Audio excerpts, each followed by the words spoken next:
Okay, this is a quick course tour for the Blackboard shell, primarily related to CIT141 Python 1. So what I have up here on my screen is the course shell, and I'm in the content area, and there are a few things I want to talk about. The first I want to point out is over here on the left. You'll notice that we have progress tracking turned on. So progress tracking is a tool to help you kind of stay on track and make sure you don't miss anything in your course. So right here under the very first thing, the quick introduction to Blackboard, notice that we have this little circle that is not filled. This is part of the progress tracking. So we try to put the course in a logical order, so this is the first thing in the course. So if I click on that, it'll take me into that content, and you'll see that it talks about navigating to Blackboard and what you need. It has a short video, talks about Blackboard Ultra, talks about the navigation icons, etc. So if we look at that and close out of it, notice that this is now a half full circle, which means we have started this section. If you say, oh yeah, I've used Blackboard for a couple of semesters, I know how it works. Or if you actually watched the video and did everything in there and said, yeah, I'm done with this, you can hover over it and notice it says mark as complete, and we just click that icon, and then it'll put a little check mark that basically says I'm done with this section. So it is intended to help you keep track of things. All of your Blackboard shells should then have a start here, whose format and material is dictated by the distance learning people. But if I expand that out, it starts out with a course overview. So let me go in here and read about the course.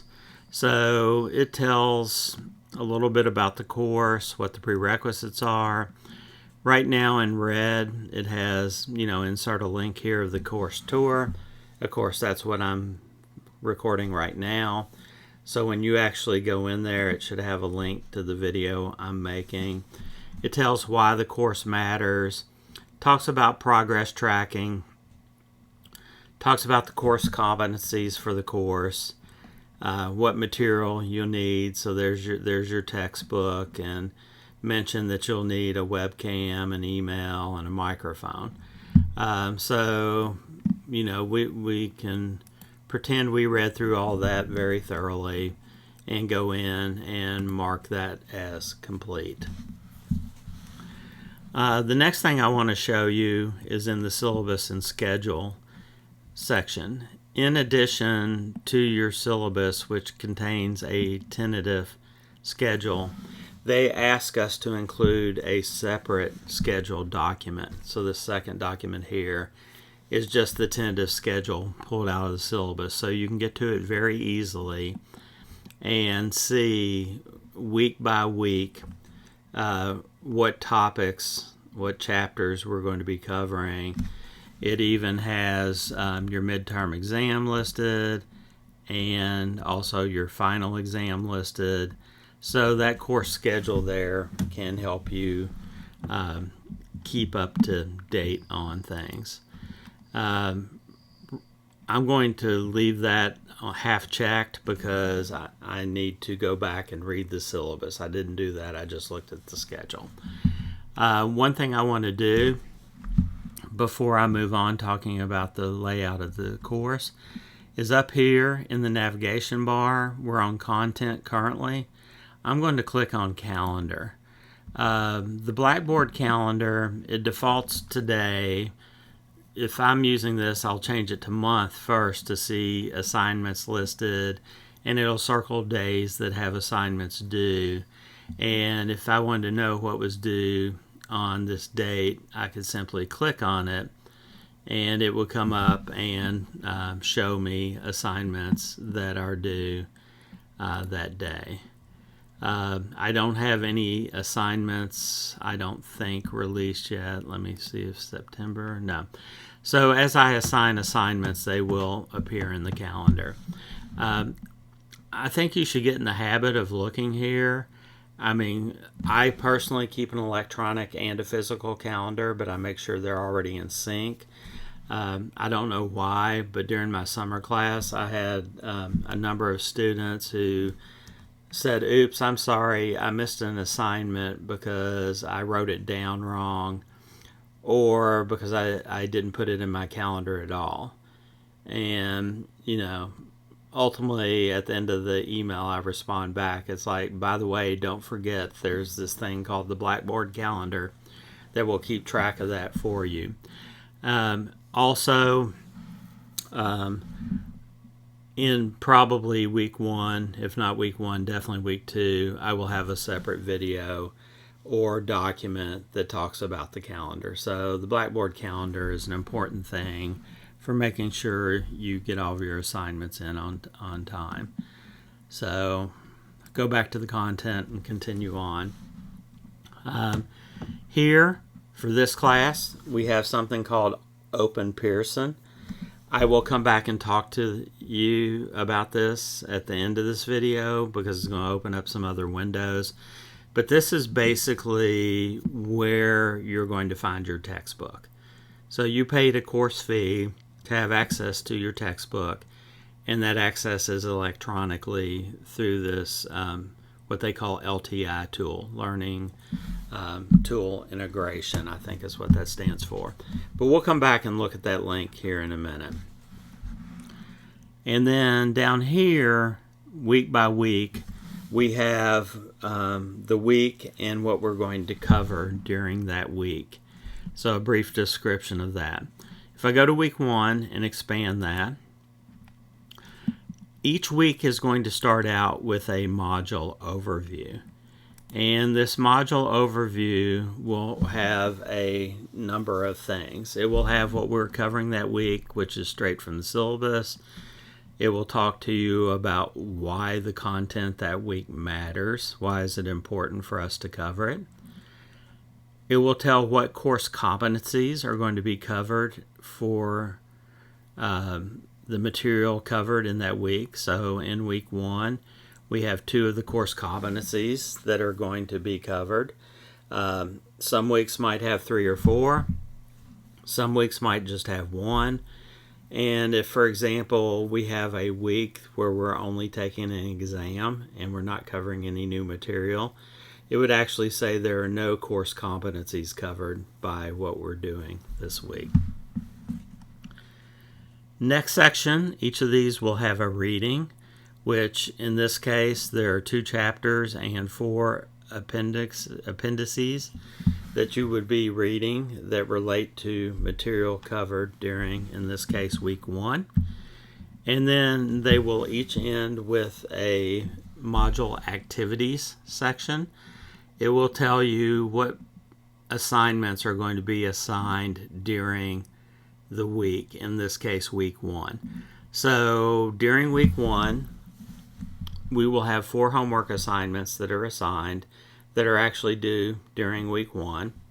And then there's a couple of assignments, homework 0, which is the no-show activity, and the week 1 quiz that are assigned during week 1 but are not due until week 2.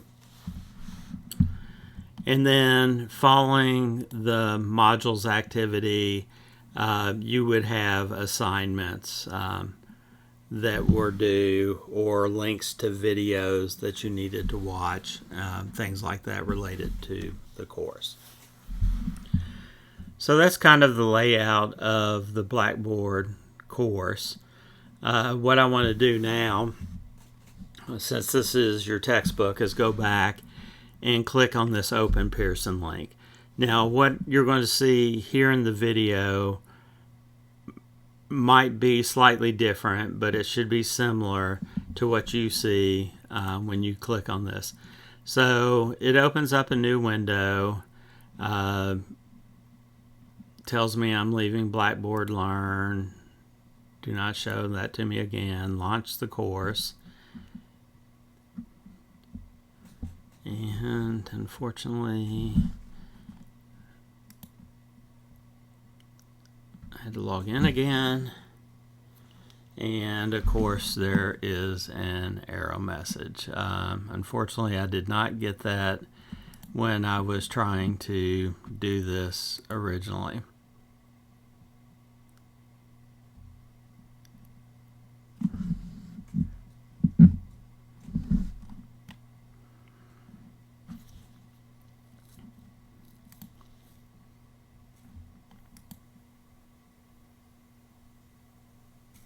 Okay, I apologize. Like I said, I did this prior to starting the video. What I'm going to do is I'm going to stop the video right now, figure out what's going on, and then we'll come back and add to the end of this video. Okay, I apologize for that.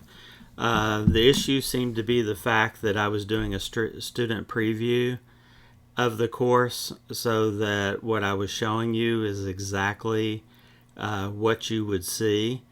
However, it creates a fake student account when it does that.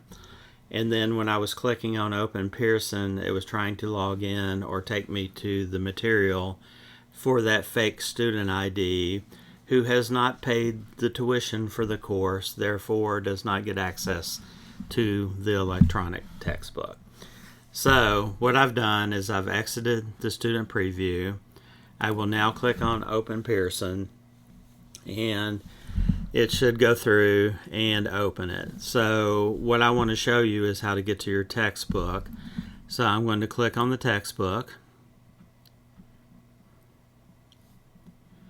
and it's going to come up and bring me into the Pearson Revel course that was created for your particular CIT144 course. So right here is the name of that, the semester, the course, the section, and the course number in PeopleSoft is how I name these. And up here it starts out in your dashboard, but you know, to read the textbook, you're going to go over here to Resources.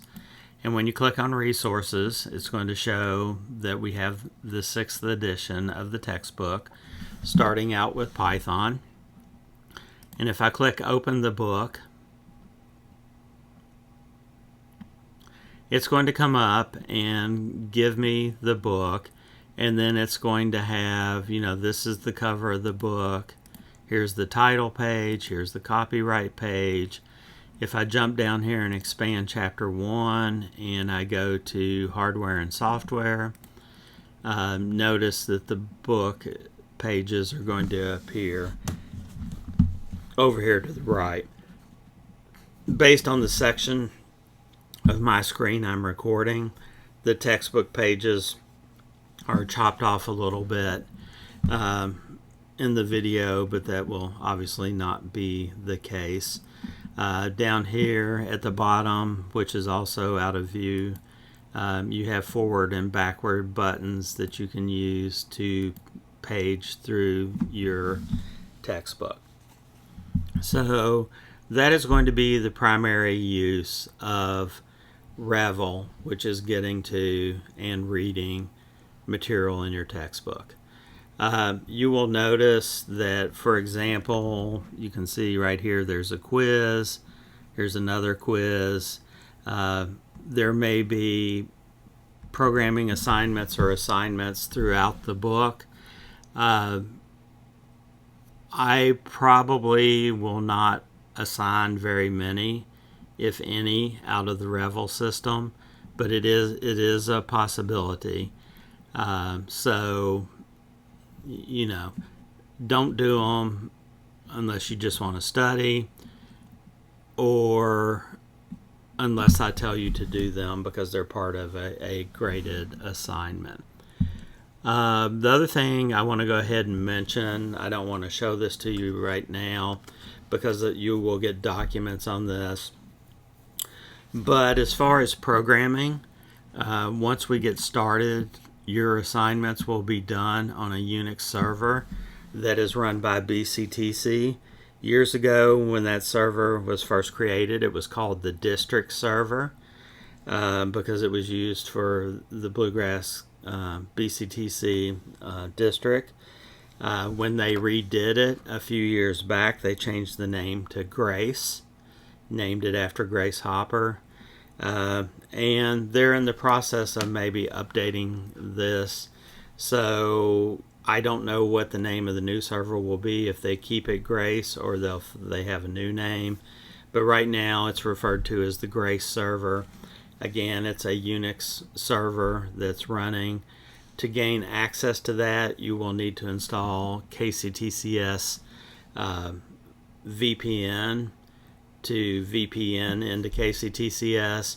We'll have to request accounts on that server, and then you will have to secure shell using a tool called SSH to log in and enter your programs, debug your programs, and do your final execution on that Grace server. So pretty quickly we will have assignments and information related to that. But that is a quick tour of your course in Blackboard.